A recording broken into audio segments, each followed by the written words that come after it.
Nós estamos diante do maior caso de escândalo do nosso país, diante de uma possível interferência do tribunal com as eleições presidenciais aqui no nosso país. Agora eu faço mais uma pergunta: qual deputado corrupto ou político corrupto do nosso país usa a tornozeleira eletrônica? Qual corrupto que foi condenado por desviar bilhões de estatais está hoje preso? Absolutamente ninguém. Então, enquanto o presidente desse Congresso, Rodrigo Pacheco, fica silente, fica em silêncio com relação às sérias acusações que é feita por Elon Musk, a nossa liberdade vai sendo tolhida. Vocês realmente querem que o mundo acredite que somente a esquerda é democrática no nosso país? Peraí. Pessoal, a situação em Brasília está tensa e o que o Nicolas Ferreira vai discutir aqui é extremamente sério. Ele vai abordar um grande escândalo denunciado por Elon Musk. As últimas atualizações sobre esse caso estão agitando a capital federal. Além disso, Nicolas Ferreira está apontando Rodrigo Pacheco como alguém que ainda não tomou medidas significativas e permanece em silêncio diante dessa situação. O vídeo de Nicolas está se tornando viral, pois muitos estão frustrados com a falta de ação. Vamos assistir a esse pronunciamento importante que está gerando muita discussão. É evidente que a esquerda não vai concordar com o que ele vai dizer. Se você está interessado, deixe seu like e se inscreva no canal. Vamos começar com essa matéria. Hoje nós estamos tendo a oportunidade de ver de fato o que está acontecendo no nosso país. Não somente o Brasil, mas todo o mundo.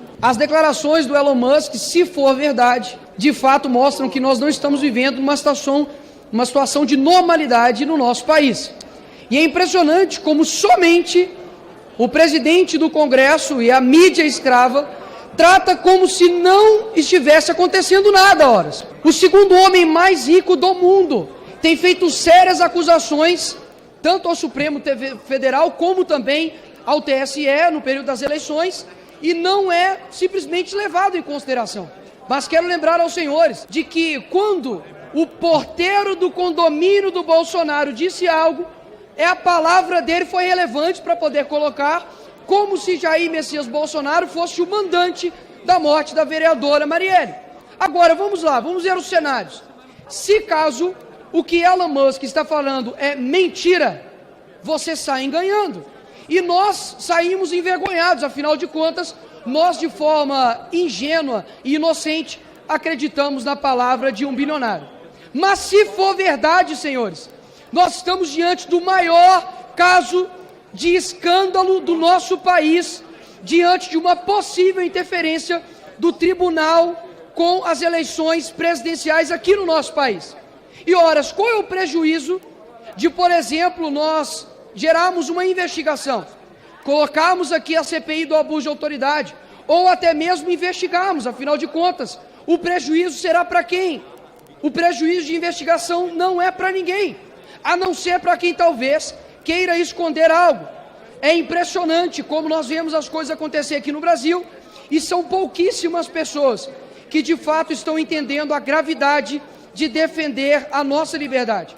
E quando foi dito isso na rede social, é impressionante como a esquerda, que sempre diz defender a liberdade no nosso país, tem pedido mais censura. Nós vemos em manchetes em 2 jornais, inclusive um, que é 247, que é o consórcio do PT, dizendo que o ministro disse que iria cortar as relações de contrato com a Starlink, que leva ali internet para diversos alunos em locais diversos do nosso país.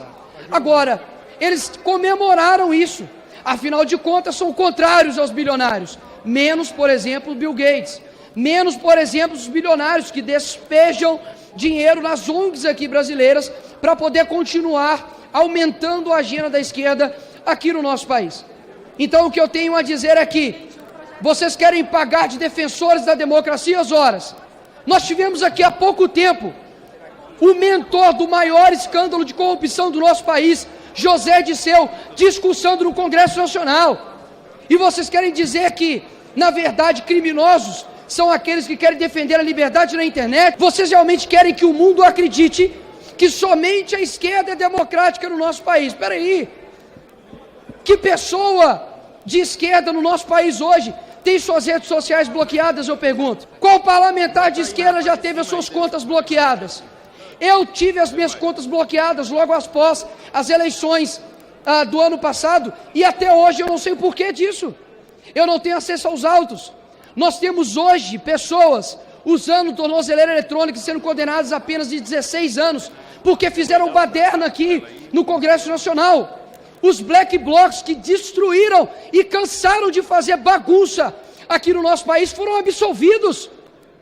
Enquanto temos pessoas que não têm uma linha na sua ficha criminal, sendo condenados a 16 anos, tendo as suas famílias destruídas, simplesmente porque fizeram baderna aqui no Congresso, que a esquerda cansou de fazer. Agora eu passo mais uma pergunta: qual deputado corrupto ou político corrupto do nosso país usa tornozeleira eletrônica? Qual corrupto que foi condenado por desviar bilhões de estatais está hoje preso? Absolutamente ninguém. Então, enquanto o presidente desse Congresso, Rodrigo Pacheco, fica em silêncio com relação às sérias acusações que é feita por Elon Musk, a nossa liberdade vai sendo tolhida. Em nome dos vários brasileiros, para todo mundo, eu quero agradecer. Muito obrigado, Elon Musk. Se for verdade o que o senhor está dizendo, nós estamos diante do maior escândalo de interferência do judiciário nas eleições brasileiras de todo o mundo. Obrigado, senhor presidente. Pessoal, a situação está bem séria agora. Houve um rompimento evidente e precisa ser resolvido. Há discussões sobre um pedido de impeachment para o ministro Alexandre de Moraes e desta vez há provas concretas. Vale ressaltar que o Nicolas Ferreira estava presente na Comissão de Educação e precisou renunciar à presidência para fazer um discurso contundente sobre outro parlamentar. O que ele vai falar é crucial, especialmente para a nossa liberdade, um tema bastante relevante em Brasília atualmente. Nicolas abriu mão de sua posição para ter o direito de falar, e sua declaração durante a Comissão de Educação é de extrema importância. Vamos acompanhar de perto para saber o que ele dirá. Para poder fazer uma defesa ao meu colega deputado André Fernandes e fazer alguns esclarecimentos. Primeiro, de que a comissão não tem sido pautada por debates infundados e ineficazes. Pelo contrário, somente hoje nós invertemos a pauta e conseguimos aprovar dois incríveis projetos que tratam a respeito da evasão escolar e também da possibilidade de abrir uma linha de crédito no BNDES para que seja direcionado isso para escolas públicas e privadas, que irá ajudar, inclusive, muito na segurança das escolas. E o debate, acredito que ideológico, ele é necessário, e aqui eu começo a fazer defendendo o deputado André Fernandes. Para todos que estão aqui presentes, e também aos que irão assistir isso por todo o Brasil, no dia 1º de abril, o escritório do deputado André Fernandes foi veementemente atacado. Eles fizeram um boneco do André Fernandes, atearam fogo. Inclusive, quando o André postou isso nas suas redes sociais, o Instagram considerou isso conteúdo sensível, e você tem que clicar para poder acessar. Porque, após ter ficado o boneco dele em cinzas, ficou como literalmente alguém estivesse morrido ali no chão. E eles colocaram golpistas e, inclusive, se vangloriaram de ter feito isso com o deputado André Fernandes. Mas é óbvio que todos nós acreditamos que nós rechaçamos isso. O que eu quero levantar o ponto aqui é com relação à narrativa que é criada quando tem esse tipo de ato e como a esquerda ela se utiliza de uma defesa da democracia quando lhe convém. E explico o porquê. Eu estive no mês retrasado e semana passada com uma pessoa que é dita como golpista, como terrorista, mas que ela tem CPF, ela tem um filho autista. Esta pessoa ela foi condenada a 16 anos. Só para vocês terem ideia, nós temos pessoas aqui no Brasil corruptos que foram os mentores aí do maior esquema de corrupção que o Brasil já viu, que é o Mensalão, que foram condenados a 12 anos e logo após o STJ reduziu sua pena para 8 anos. Ou seja, aos olhos da esquerda, quem roubou bilhões de reais das estatais, desviou dinheiro para ir para educação, para hospital, para saneamento básico, ele é menos terrorista, menos criminoso do que alguém que fez baderna. E de fato é baderna. E eu condeno essa baderna. Eu jamais irei defender quem depredou patrimônio público, quem, por exemplo, ateou fogo, quem veio aqui, mesmo que seja num sentimento de manada, está errado. Afinal de contas, você é responsável pelas suas atitudes. Mas nós precisamos ter a proporcionalidade e, inclusive, a ampla defesa, o direito de você, de fato, se defender. Os advogados, durante muito tempo, e alguns até hoje, não têm acesso aos autos, não têm acesso ao processo. E como que se é tão desproporcional de que essas pessoas que estão sendo condenadas a 16 anos, elas são pessoas comuns. Não deveria o foro delas ser, por exemplo, o STF. Por que que isso está acontecendo? Porque há claramente hoje no Brasil, e eu falo isso aqui com pesar, de que há uma clara revanchismo judicial contra pessoas que se alinham ideologicamente ao Bolsonaro. Nós temos hoje no Brasil vivendo uma anormalidade. Eu pergunto aos senhores, todos estão presentes aqui, e o Brasil, qual corrupto hoje está na cadeia? Sérgio Cabral, ele foi condenado a 400 anos. Sabe onde ele está? Nas ruas do Rio de Janeiro fazendo campanha, provavelmente para governador do Rio.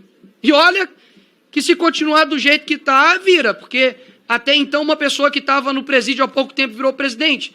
Então o precedente já tem. O que eu quero chamar a atenção aqui de todos é, para poder fazer a defesa do André Fernandes, eu simplesmente não preciso falar somente do aspecto do André Fernandes, eu preciso contextualizar. E é isso que eu estou fazendo aqui, contextualizando o porquê a defesa do deputado André Fernandes. E me impressiona que quando você não é contra o mal, você coopera com ele. Então, muito me espanta quando a esquerda ela não consegue denunciar o mal. Eu já vi aqui em diversos momentos aqui dessa casa, ministros de Estado não conseguir denunciar o mal que eu acredito que acontece, por exemplo, na Venezuela.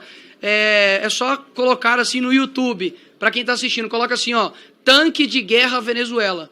Você vai ver literalmente tanque de guerra passando sobre civis na Venezuela.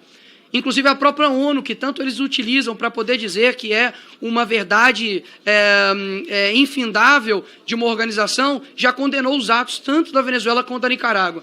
Então eu deixo aqui mais uma vez a minha solidariedade ao senhor André Fernandes e deixar aqui evidente, claro, cristalino, de que nós estamos vivendo de fato uma cegueira ideológica, onde por conta de A defender A e B defender B, nós não conseguimos atacar o mal. Saibam que aquilo que nós precisamos como representantes do povo fazer é termos coerência. Coerência quando um errar, falar que errou.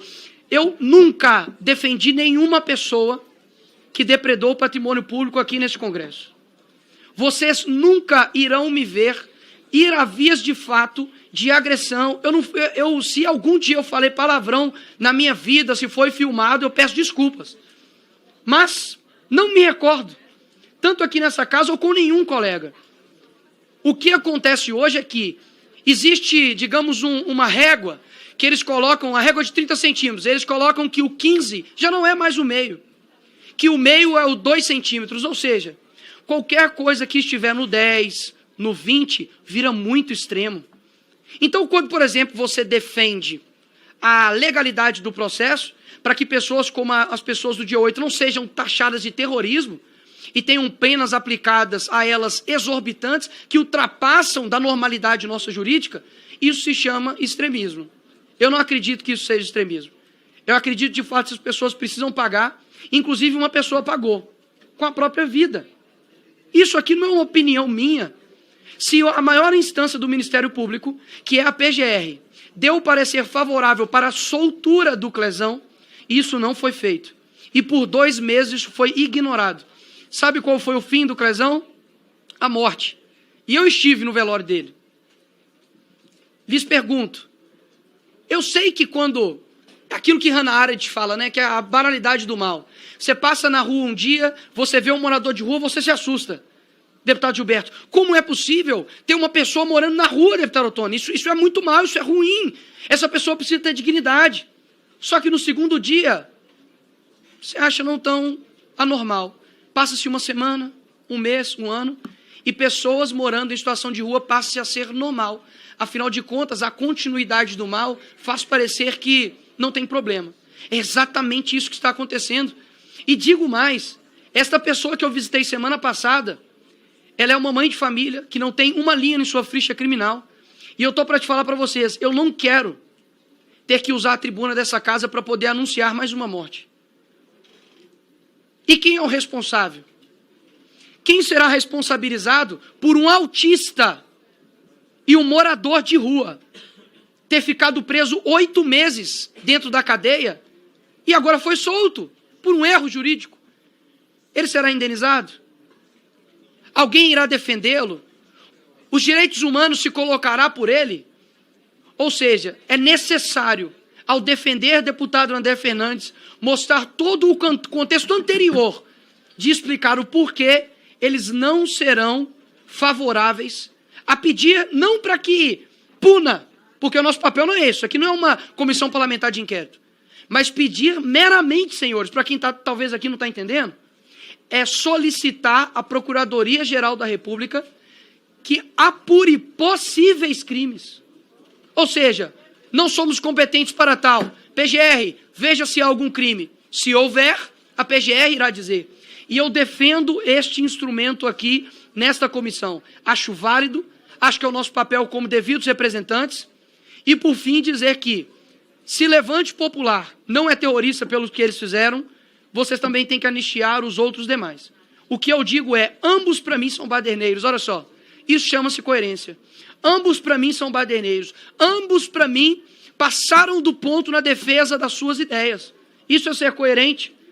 Não é ser coerente defender um lado simplesmente a qualquer custo. A minha coerência vai, condeno o Levante Popular, condeno as pessoas também que depredaram aqui, condeno qualquer um que faça o mesmo. Agora, sabe o que aconteceu? Tem muita gente nova aqui, estudantes novos aqui, talvez vocês não lembrem. Mas os Black Blocs, lá em São Paulo, e aqui também, quebraram, depedraram, quebraram o Ministério da Educação. E sabe o que aconteceu agora recente, senhores?